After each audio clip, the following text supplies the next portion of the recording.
Politik ini kalau mau benar, maka harus diisi para politikus yang bukan politikus murni. Itu kan tugas Anda sebagai ketua partai, harusnya seleksi pada pengurus Anda juga harus sedang saya lakukan ini, Mas. Saya tunggu. Di tangan seorang komandan yang benar, Jawa Timur nggak akan tertandingi. Yakin itu ya? Yakin. Wah, ini ucapannya agak menghasut tidak? Enggak, tapi benar. Karena gitu. kita punya semuanya, Mas. Berani nggak Mas Haddad masuk kampus? Berani. Halo, Assalamualaikum warahmatullahi wabarakatuh. Para pemirsa Jatim Channel, ketemu lagi dengan saya, Suko Widodo. Seperti biasa, saya mendatangkan tamu yang menurut saya hitung otone macam-macam. Dan kali ini saya ketemu dengan orang muda yang sudah saya bidik dari dulu. Beliau adalah Mas Anwar Sadat. Assalamualaikum, Bos. Waalaikumsalam. Saya ini bingung ngambilnya kalau saya sebagai orang Mataraman, orang nasionalis kan Mas. Tapi beliau terakhir Gus ya. Gus Mas. Dan sahib saya mengatakan sahabat karena inilah saya ajak membawa pikiran-pikiran baru tentang bukan hanya Jawa Timur tapi tentang Indonesia masa depan. Saya sengaja mengajak karena Mas Anwar Sadat ini gimana ya, sudah 4 kali jadi wakil rakyat. Jangan tanya partainya ya. Tapi beliau sekarang adalah ketua DPD atau DPD ya? DPD Dewan Perwakilan Daerah Jawa Timur Partai Gerindra. Sehat, Mas? Alhamdulillah sehat. Harus sehat. Harus sehat ya. Nggak boleh sakit. Ini kalau saya Mas Haddad tuh orangnya kalem tapi sewangar keputusannya. Pokoknya gak lurus ya, salah lah. Mas, ceritanya gimana kok tiba-tiba kalau lihat saya baca itu kan S1 di UINSA ya, UINSA, S2 juga sama dengan mengambil apa ya waktu S2 itu ya? Pemikiran Islam. Pemikiran Islam. Kemudian masuk di caleg dan terpilih untuk Jawa Timur, dan memang lingkungan Anda itu lingkungan Nahdien. Tapi kan interaksi Nahdien itu kan, NU itu kan sangat nasionalis, bahkan melahirkan pikiran nasionalis. Ini kan kadang-kadang perlu diluruskan di orang-orang itu. Dipikir hijau, padahal ya apa macam lah, pelangi lah kita ini. Apa yang mendorong Mas Haddad tiba-tiba masuk dalam ruang politik? Yang apa ya, yangnya belakangan kira-kira gitu. Ya jujur sebenarnya begini, masa-masa ketika saya jadi aktivis ya, masih di kampus, kemudian ketika S2 ambil pemikiran Islam, saya ya sebagai biasanya para aktivis itu kan sering nongkrongnya kan di tempatnya para senior. Nah, saya main ke tempat para senior, ketika itu baru berdiri era reformasi ya. Tahun 1998 kemudian masuk ke 2004 itu ya. 99 itu kan reformasi. Ya, peralihan NU itu ya. Mendirikan PKB waktu itu ya. Gus Dur, ya. Boleh nggak nyebut nama Pak? Boleh. Kan ini sejarah ini. Sejarah harus dibuka apa adanya. Dibuka apa adanya. Anda masuk di PKB waktu itu. Nah, saya bantu-bantu waktu itu. Bantu ketua PKB waktu itu ya, Cak Anam ya. Ya, Cak Anam deh. Cak Anam dan semua teman-temannya itu. Nah, mungkin beliau-beliau merasa bahwa ini ada anak muda yang masih fresh ya, yang suka masih demo. Tapi ngomong-ngomong, mohon maaf, itu ayah Anda nggak marah nih, anak kiai kok demo? Nggak, saya pernah, ini ceritanya waktu di kampus ya, saya ini pemimpin redaksi majalah kampus. Ya, Anda suka di nulis fakultas memang, ya. Nah, kemudian satu saat ya, ketika itu kan era di penghujung Orde Baru kan, sangar-sangar itu Mas ya, Republic of Vampire gitu kan ya, itu ada Zaim Ukhrawi. Nah, saya bikin tajuk di majalah kampus tempat saya itu Faculty of Vampire. Dipanggil lah saya sama Pak Dekan, apa masalahnya? Fakultas Vampir. Fakultas Vampir apa? Apa karena kita ini nyedot darah mahasiswa atau ya ekspresi anak muda, Pak? Ya, saya bilang begitu. Nah, untuk Anda tidak ditangkap ya. Zaman Orde Baru bisa hilang itu. Ya, saya begitu. Itu kalau misalnya yang kamu serang itu pemerintah, hilang kamu. Gitu. Ya, tapi kan saya nggak nyerang pemerintah. Dan itu tidak menyulitkan naluri panjenengan untuk terus membawa pikiran-pikiran baru itu ya? Saya kemudian juga ya memang masa-masa di usia-usia begitu kan, usia muda ya, 24, 25 tahun itu kan merasa kita ini udah paling pinter lah kira-kira. Top deh. Nah, Lalu reformasi, ada partai, saya bantu-bantu para senior.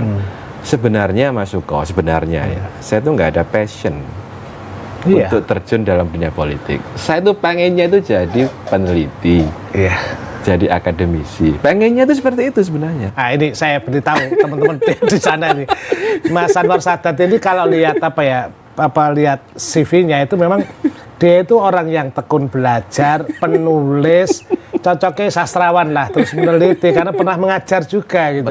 Lalu tiba-tiba bergerak dalam ruang politik. Tetapi saya boleh bangga negeri-negeri Tiongkok misalnya hebat itu, seorang pemimpin yang hebat itu atau di Arab dimanapun tuh pasti suka membaca. Jadi menulis, membaca itu bagian dari kemampuan literasi yang menempatkan orang semacam itu. Jadi nek Mas Sadat saya munggah, gak salah loh. Oke, terus kemudian Anda masuk PKB waktu itu? Ya, jadi waktu itu setelah Muswil PKB, saya baru lulus S2 waktu itu, 2001. Baru selesai, ada Muswil PKB, Cak Anam terpilih, lalu saya itu di dalam satu rapat formatur begitu ya, saya diminta ikut rapat untuk mencatat. Mencatat saja waktu itu, dan diminta mencatat susunan kepengurusan partai waktu itu. Disebutlah nama ketua Cak Anam, bla bla, sekretaris Arif Junaidi, wakil sekretaris Anwar Sadat. Saya gini, aku Cak, iya awakmu. Waktu itu usia berapa Mas? 27 ya, oke.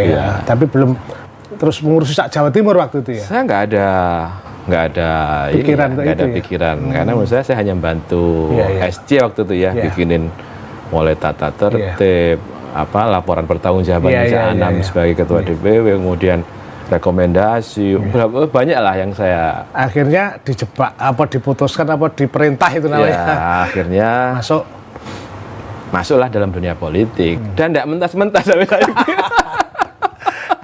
Jadi seperti seperti sesuatu tapi betul lah bahwa ilmu politik itu pada dasarnya biar nggak salah juga pemirsa yang di sana, di Jatim Channel ini saya selalu berusaha untuk mengajak orang bicara jujur. Kalau Mas Anwar cerita pernah di PKB, BKNU dan sekarang di Gerindra, itu faktanya seperti itu, dan anak-anak muda menyukai belak-belakan apa adanya dengan tetap kesantunan kita menjelaskan itu, dan disinilah kita sama-sama sinau bareng untuk membuat Jawa Timur Indonesia yang jauh lebih dahsyat. Nah, balik sekarang kalau soal politik ini ya, masuk di situ itu Anda nggak gerah Mas kalau didengar politik itu sini korupsi, kotor semacam itu, padahal risih nggak? Anda kan seorang intelektual gitu.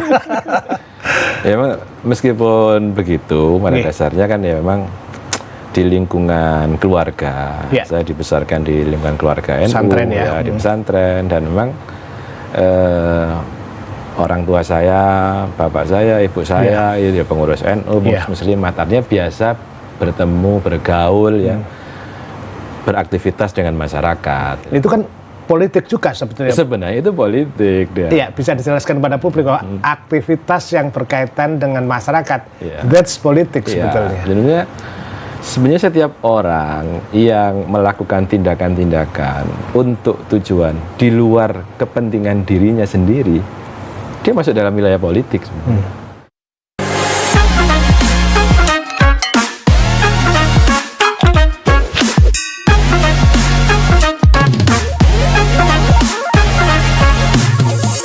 Iya, bisa dijelaskan pada publik bahwa aktivitas yang berkaitan dengan masyarakat, that's politik sebetulnya.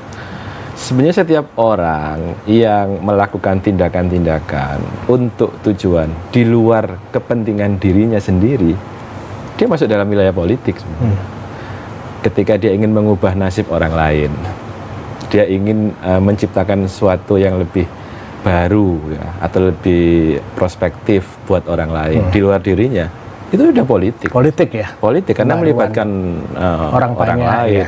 Karena kan dia butuh kemampuan mengorganisir, kemampuan melakukan mobilisasi, melakukan konsolidasi kan gitu kan ya. Dan yang paling penting bisa memaksa secara tanpa sadar orang untuk terlibat berpartisipasi, itu kan sudah politik. Ya, ini saya juga baca-baca. Ya, saya baca-baca itu juga betul, hampir semua definisi itu sebetulnya untuk membuat perubahan perbaikan itu. Iya. Tapi apalagi konsepsi politik ya di dalam dunia pesantren ya, dalam tradisi keilmuan pesantren itu kan adalah mengambil suatu prioritas untuk terlibat dalam urusan orang banyak, umat. Ada hadisnya itu kan, laisa minna malam yahtamma bi umuril muslimin. Bukan termasuk golongan saya yang tidak menganggap penting urusan publik. Dan ketika Anda diam saja malah dosa. Bukan umat Muhammad ini. Iya, setuju saya itu.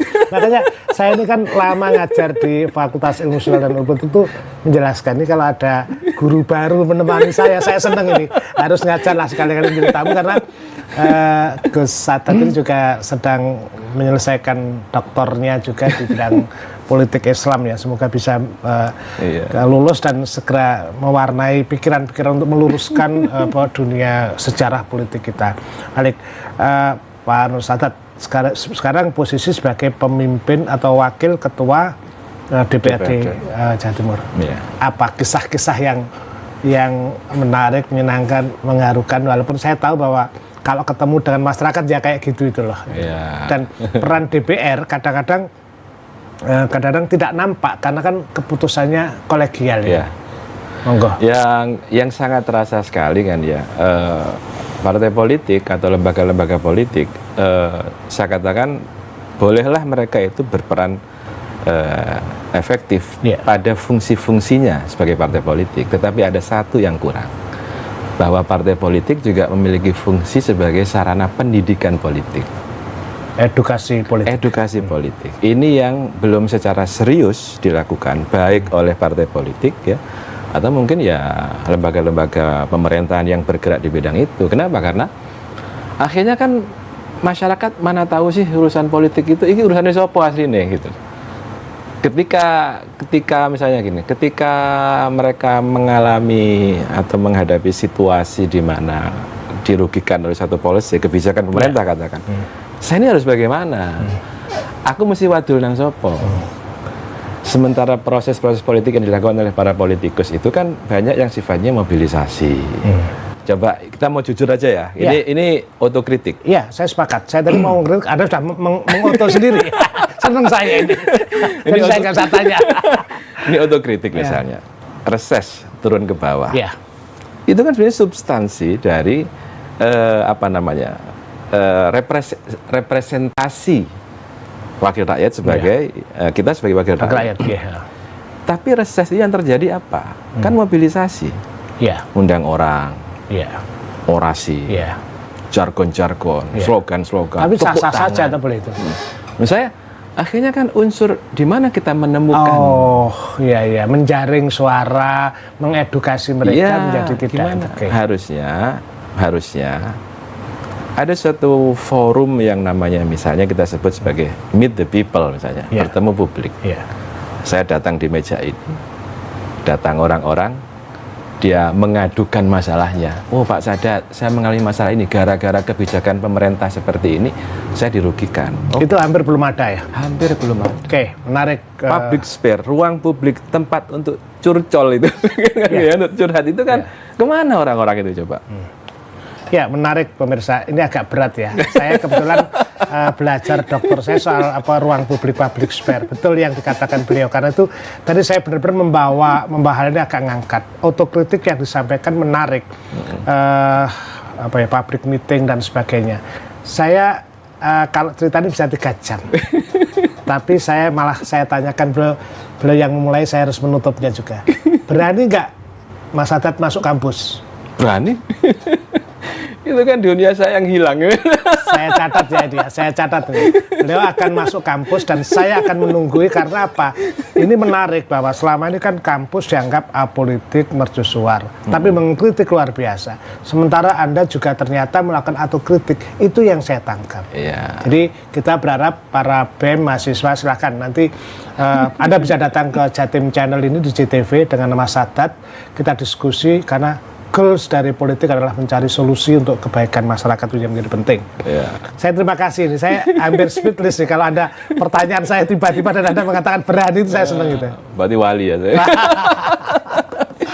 Ya, kan dalam hukum komunikasi itu komunikasi yang baik adalah mampu mendengarkan suara yang tidak dibunyikan. Dan Anda menangkap bahwa sebetulnya itu yang dirindukan masyarakat. Kita berharap bahwa kalau ada wakil seperti Anda ya kita terwakili betul. Mas Adat, balik kita pada persoalan di lapangan itu.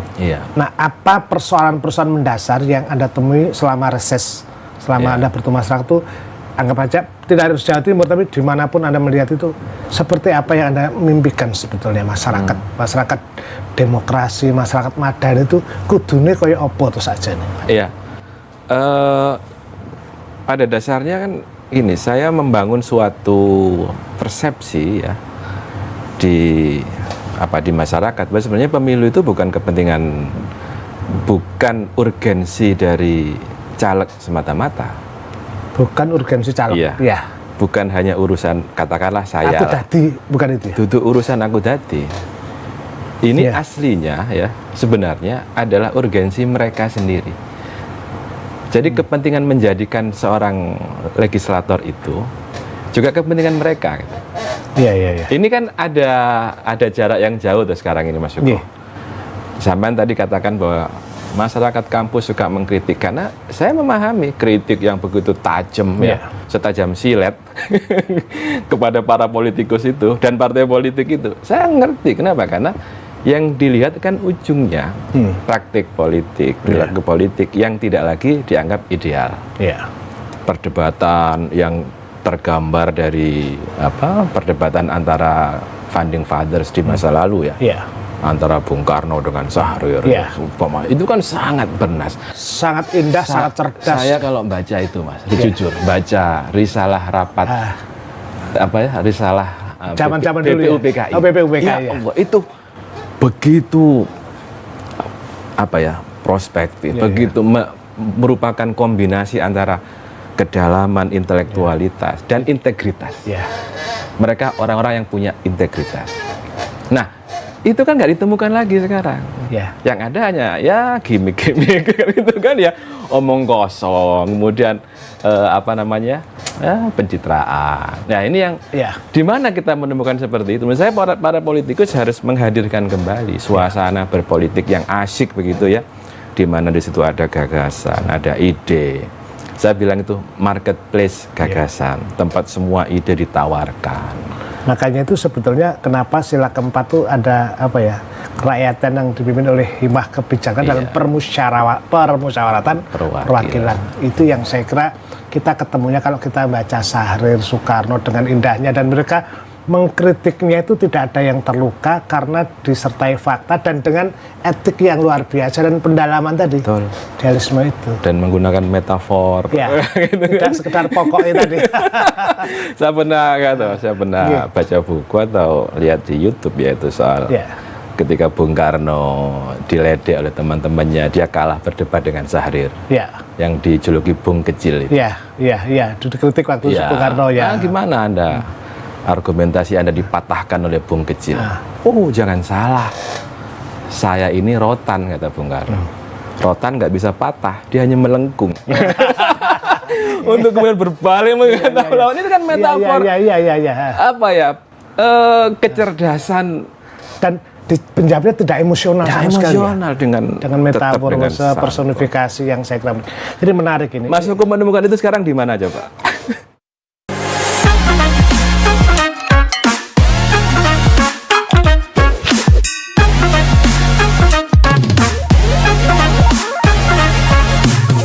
Saya ini rotan, kata Bung Karno. Rotan nggak bisa patah, dia hanya melengkung. Untuk kemudian berbalik mengatakan lawan, itu kan metafor.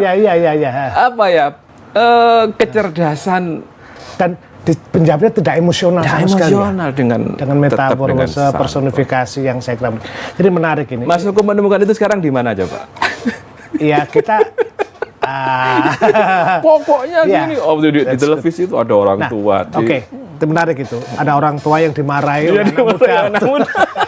Nggak usah, semua orang tahu lah. Tapi tidak apa-apa, saya suka karena kita harus mengatakan sejujurnya. Saya hari ini sengaja di acara ini membawa sesuatu yang baru dan kita akan mendekati 2024. Kita membutuhkan para pemilih yang cerdas. Meskipun saya sebagai orang tua kadang-kadang jujur gamang ya. Kalau ingin memilih politisi yang baik maka pemilihnya harus berkualitas macam itu. Saya kebetulan Mas Sadat, saya punya kelompok Sumadi, Suara Masa Depan. Dia cerita begini, siapa bilang anak muda itu tidak cinta politik? Kan seringkali semacam itu. Malah dia mengatakan anak muda itu dengan orang tua itu seperti cinta bertepuk sebelah tangan. Jadi yang satu ke sana, satu ke sana yang ketemu. Nah, kalau Mas Sadat melihat sebenarnya anak muda itu apatis sama politik atau enggak? Saya pernah baca hasil survei dari, kalau nggak salah itu dari Alfara ya. Alfara? Iya. Jadi ada 27% anak muda yang, ada 78% anak muda yang tidak suka berita-berita politik. 70% anak 78, muda? 78. Oke, 78% tidak suka kan politik. Sisanya kan 22%. Ya. Tetapi sebenarnya orang 78% yang tidak suka membaca berita-berita politik itu bukan orang yang apatis kepada politik. Tidak baca berarti tidak apatis. Nggak apatis. Kenapa? Karena ternyata mereka punya ini. Salah satu ciri khas generasi milenial, generasi Z. Mereka lebih bisa melakukan kolaborasi dengan sesama Gen Z sama milenial. Bikin aksi-aksi sosial. Bahkan tidak terbatas lokasi tempatnya. Dan menggunakan cara-cara yang tidak konvensional. Cara baru Melalui aplikasi, gadget, melalui dia bikin web atau Instagram. Ketika ada bencana alam Semeru misalnya, dengan mudah mereka itu berkolaborasi. Artinya dia ada sense untuk berpikir di luar dirinya. Untuk publik kan. Untuk publik. Ini politik. Politik itu. Ini adalah basic ya. Politik. Orang itu mau memikirkan sesuatu di luar dirinya. Itu sudah dia punya dasar politik. Hanya mungkin ya kembali ke yang tadi. Mereka menemukan partai politik di televisi itu yang mereka saksikan adalah pertikaian, perbedaan yang belum selesai. Rompi oranye sekarang. Perselingkuhan seneng saya saya dapat sesuatu dari orang muda yang dikritik anak muda juga gitu. Tapi bisa menjawab dengan tenang. Jadi betul, saya kira kita sama-sama ya saya sebagai dosen peneliti yang tapi Anda nggak usah jadi dosen peneliti, nanti saya kerja apa? Gus Sadat tetap aja di ruang itu yang sama-sama sehingga kita bisa diskusi itu. Nah sekarang tadi saya tantang, apakah berani masuk kampus? Berani. Nah, apa rencana ke depan kira-kira kalau mau akan kita sama-sama misalnya? Apa yang Anda harapkan dari kampus itu? Saya gini, coba masuk ke refresh. Kita berkelana pada sejarah ketika negara kita ini belum berdiri. Para pendiri negara ini bukan politikus murni, politikus intelektual. Yang saya sebut tadi kan Wahidin Sudirono, Soekarno, dia insinyur, dia dokter. Orang-orang dari kelompok nasionalis yang tergabung dalam BPUPKI, background pendidikannya lihat itu di mana? Rotterdam, Leiden, ya kan? Den Haag, dari mana itu? Dari Leiden segala macam. Sedangkan kiai-kiai dia lulusan dari Mekah, dari Arab Saudi, Mesir, Al-Azhar dan macam-macam. Mereka itu well educated. Jadi politik ini kalau mau benar, maka harus diisi para politikus yang bukan politikus murni. Itu kan tugas Anda sebagai ketua partai, harusnya seleksi pada pengurus Anda juga harus. Sedang saya lakukan ini, Mas. Saya tunggu. Ya menarik itu. Dia harus mendapat kecukupan ilmu karena agar dia cakap untuk mencukupi masyarakat itu kan. Coba masuk ke survei ya. Kalau dulu kan yang jadi anggota dewan itu kan anaknya tokoh ini, anaknya tokoh ini, anaknya tokoh ini. Sekarang itu coba komposisinya, anaknya juragan ini, ya kan? Anaknya pengusaha ini. Anda nggak takut bicara gini? Why not? Ini kan kan mesti kan gini, orang itu harus jujur ya, jujur, honest itu kan itu, honesty itu punya pangsa pasar sendiri. Iya. Saya tanya itu, ini gila nih politisi satu ini.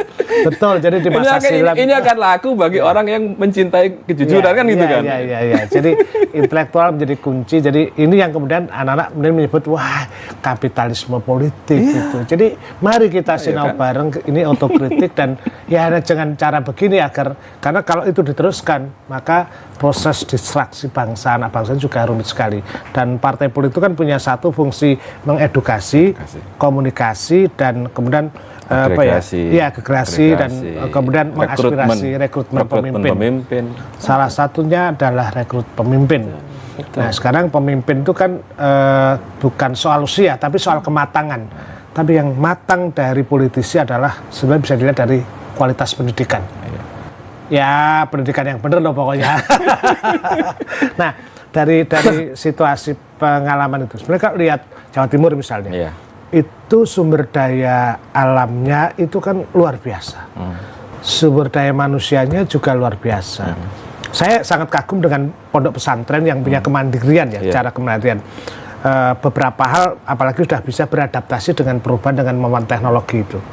Jadi kan sebenarnya Jawa Timur tinggal membuat range irama yang menarik kalau kita punya historical Majapahit dan sebagainya itu kan.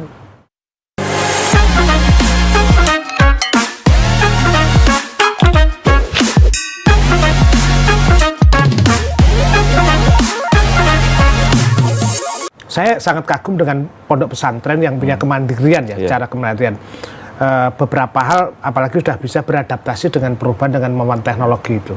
Jadi kan sebenarnya Jawa Timur tinggal membuat range irama yang menarik kalau kita punya historical Majapahit dan sebagainya itu kan. Di tangan seorang komandan yang benar, Jawa Timur nggak akan tertandingi. Yakin itu ya? Yakin. Wah ini ucapannya agak menghasut tidak? Enggak, tapi menarik. Karena kita punya semuanya, Mas. Ya. Laut punya. Beras itu kan 40%-nya dari sini. Gula juga kan, itu kan kita tahu sumber daya. Makanya apalagi kan kalau kita lihat teori-teori masyarakat modern pada akhirnya kan orang itu kan berperang untuk pangan dan energi.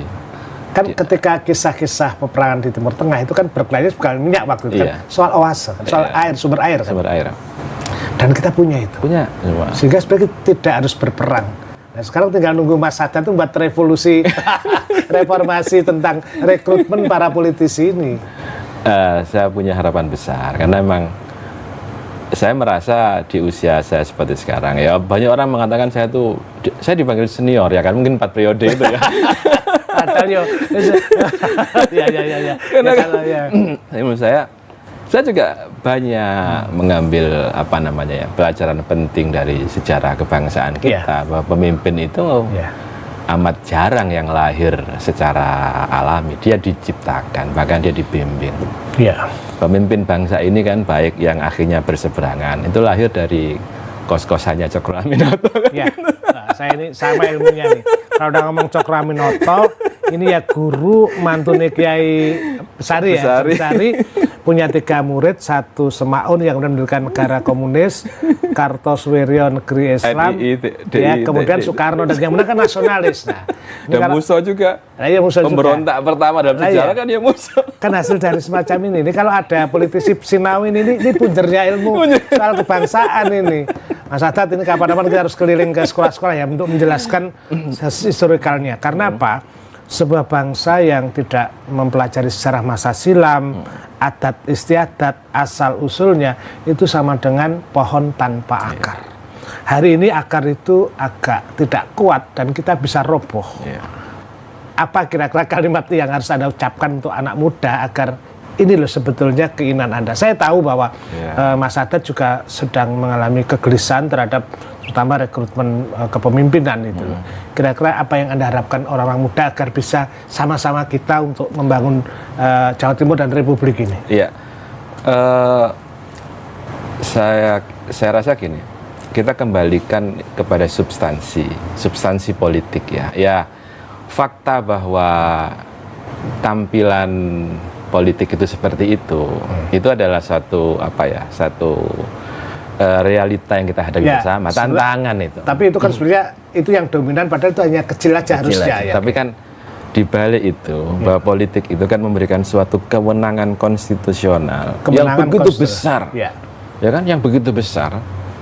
Tanda tangannya seorang gubernur, seorang wali kota itu kan jauh lebih efektif daripada senjata kasarannya, senjata gampangannya, atau mungkin ratusan ribu orang yang berkumpul untuk meneriakkan yel-yel unjuk rasa. Tanda tanya seorang wali kota kan jauh lebih efektif. Menurut saya kembalikan kepada substansinya, bahwa politik itu esensinya adalah kita mengambil peran yang begitu efektif di dalam mengubah banyak hal. Lah itu amat sayang kalau kemudian jatuh ke tangan orang yang tidak punya pandangan seperti ini. Dianggap politik cuma gagah-gagahan, jabatan, kenikmatan, koyok rojo-rojo zaman biyen. Padahal untuk menjaga tanda tangan itu kan amanah kan, itu kan dia diperintahkan oleh rakyat kan. Jadi diperintahkan untuk buat keputusan, dan dia yang tanda tangan itu. Nah kalau diperintahkan, dia harus mendengar suara yang memerintahkan dong. Iya, benar. Karena harus nyambung kan, makanya kan antara pemimpin politikus dengan para pemilihnya, dengan publik harus always connected, macamnya gitu ya. Sebagai seorang wakil rakyat, Mas Sadat sepakat dalam mendengarkan suara rakyat. Nah, rakyat kita ini sekitar 52% itu karakternya milenial. Iya. Gimana cara mendengar mereka? Ya harus menggunakan instrumen-instrumen yang akrab dengan dunia mereka. That's good. Itu kan? Sekarang itu kalau misalnya kita ngomong soal media, hari ini fitrahnya media itu ya medsos. Kan artinya seperti berkumpul massa seperti dulu kan tidak harus kan? Nggak harus. Jadi partai politik ya, politikus ya dia harus punya memperkuat medsos, apakah Facebook, apa Instagram. Kita tahu kan bahwa faktanya sekarang dari 277 juta penduduk Indonesia itu kan pengguna aktif Facebook itu 130 juta. Bahkan jumlah smartphone itu 120% dibanding jumlah penduduk. Iya, lebih banyak. Rata-rata orang 2-3. Balik. Ini kan juga kita mulai dari partai Anda, Gerindra, yang sekarang lagi punya calon presiden sendiri. Nah, ini kan menarik ya. Cara apa yang bisa mengakrabkan? Tadi kan saya belum ngecek apa ya. Nanti saya ceknya Gerindra itu webnya kayak apa dan sebagainya. Boleh nggak dikritik semacam itu? Boleh. Kita nih. Kalau ruang apa yang Anda tawarkan dari Gerindra atau Anda sendiri terhadap anak muda itu? Secara formal secara formal normatif kan setiap politikus punya kesempatan bertemu dengan masyarakat. Sebulan bisa dihitung lah, ada yang 4 kali. Jangan hanya foto-fotonya dong, pikirannya rakyat harus ditangkap. Kemudian di perluasan melalui media sosial juga, artinya ada Facebook, ada Instagram. Partai kita secara nasional selalu setiap tahun dan beberapa tahun ini selalu mendapat penghargaan sebagai partai yang paling komunikatif. Gitu. Kemudian di tingkat di tingkat Jawa Timur kita juga punya, ada YouTube, ada Facebook, bisa ada interaksi juga. Nah, saya sebagai ketua DPD kadang juga ikut memberikan, main sendiri ya? Kadang juga ikut memberikan respon. Di samping akun pribadi saya juga. Itu poin yang harus dilakukan. Saya ada Facebook, ada Instagram. Ya meskipun nggak sebanyak Ayu Ting Ting atau yang lain. Tapi paling tidak kan saya terbuka dengan semua pikiran, dan kadang-kadang ada yang maki-maki juga loh, banyak. Nasib ya. Saya nasib lah. Gus atau Mas Sadat di tengah-tengah kesibukan itu masih sempat membaca buku nggak? Biasanya. Sekarang kan banyak instrumennya ya. Artinya literatur ya. Ada saya baca, ada pakai Kindle itu kan, paperwhite. Kadang mau tidur itu. Kalau saya juga gini, secara rutin masuk saya tuh bikin namanya ini Mas, namanya kita bikin supaya gawat, camp konsentrasi politik. Wah, di cawan-cawan apa? Kayak zaman Jerman Nazi. Kalau camp itu kan gitu. Saya seharian itu sama anak-anak muda. Saya ngomong, Diskusi kita. Saya menjadi pembicara, lalu kita diskusi. Saya ngomong pakai nama AS itu ya. Amerika Serikat. Anwar Sadat. AS. Identitasnya. Enggak banyak sih, saya batasi paling hanya sekitar 15 orang di tempat di rumah saya itu mulai pagi. Jadi saya berharap Anda itu bikin ini loh Mas. Setiap mungkin 2 minggu sekali itu ada kuliah politik, atau kalau namanya nggak kuliah politik apalah. Iya. Misalnya kan aspirasi suara AS. Itu kan bisa untuk kita bisa bekerja sama dengan Sumadi itu, dan saya kira orang-orang muda kita berharap bahwa politisi dengan Mas Sadat juga mengalami kegelisahan baik di eksternal internal, karena itu kita bukan kita bantu tapi beliau akan membantu kita dan saling untuk mendiskusikan ke depan, saya kira akan menarik. Nah, Mas Sadat sebagai wakil yang sudah cukup lama tahu karakter Jawa Timur, problem apa saja yang biasanya muncul di Jawa Timur? Kan terakhir saya lihat kok ini anggota dewan kok pada tenang-tenang saja, ini ada masalah nggak di masyarakat?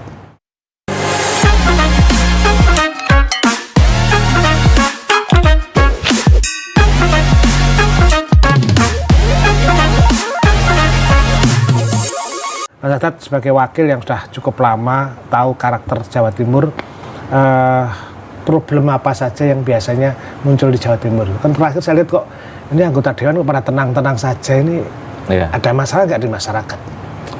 Ya sebenarnya kan ya kalau mau gampang sih shortcut. Lihat aja indikator kinerja utama mana yang paling jebol gitu. Apa Mas? Beberapa ya. Kalau kondisi sekarang kan akhirnya kan orang meminta ada permakluman karena pandemi.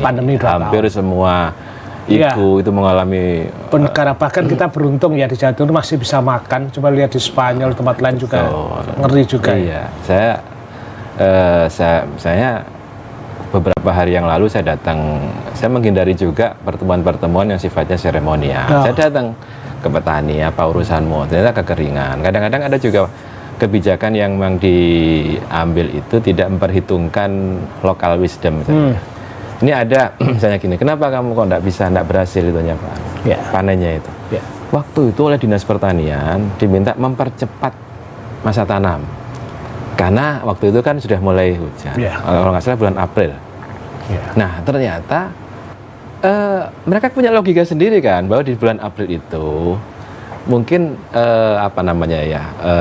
suhu segala macam cuaca itu tidak bisa membunuh hama segala macam, sehingga hama tumbuh subur.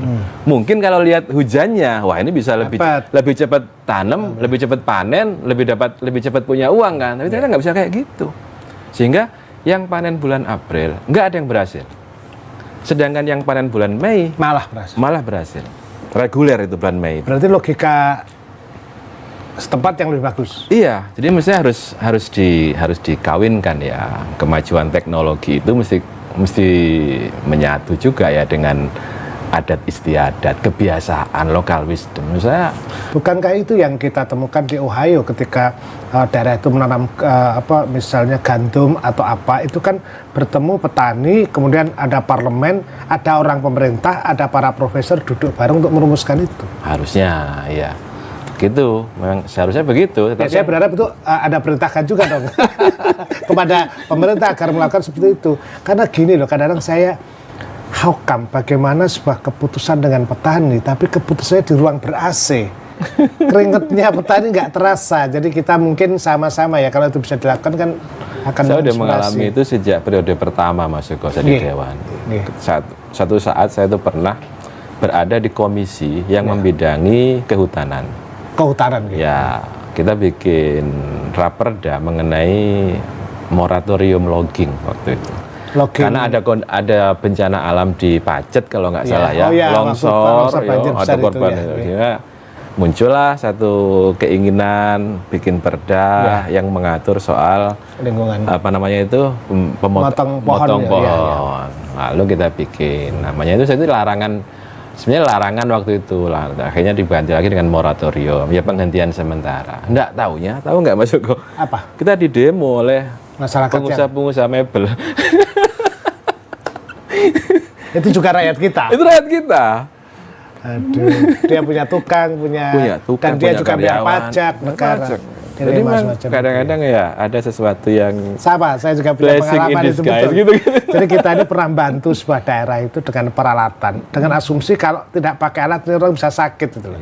Nah kita bantu, kita upacara sebagai wakil dosen, saya juga datang dengan gagah itu. Tapi 6 bulan kemudian saya rotok dipisui sama itu sampai dosen ya, iya kenapa?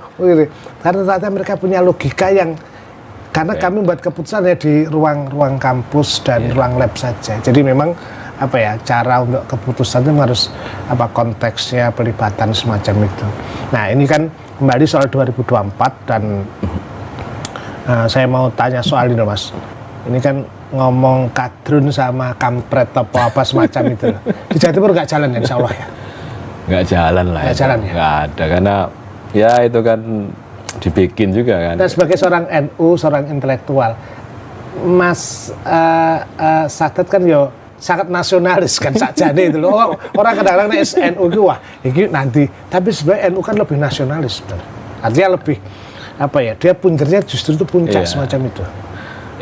Jangan lupa loh Mas Suko, yang merumuskan Pancasila itu kan adalah gabungan dari dua kekuatan itu. Dan tokoh-tokoh NU Muhammadiyah yang tergabung dalam BPUPKI, mereka karena kecanggihan cara berpikir mereka lah yang kemudian bisa merumuskan nilai-nilai agama dalam Pancasila. Bahkan rela untuk Piagam Jakarta contoh itu kalau tidak karena kecanggihan, kelegowoan, kebesaran hati ya, kemudian memformulasi suatu konsep harus misalnya harus butuh bahasa Arab ya. Akhirnya substansi. Kalau kita kembali pada substansi, saya mau sampaikan ya, background saya politik Islam. Saya dibesarkan dalam tradisi pesantren. Sebenarnya syariat itu apa sih? Syariat itu kalau dikerucutkan, ya, ada seorang juris ya, seorang ahli fikih ternama di era modern, namanya Wahbah Az-Zuhaili. Dia mengatakan bahwa boleh nggak pakai bahasa Arab? Monggo. Wah ini bahasa Jawa aja mengasihkan. Silakan. Saya senang karena rujukannya harus asli. Iya. Haitsuma wujidat al-masalih fathamma syar'ullah.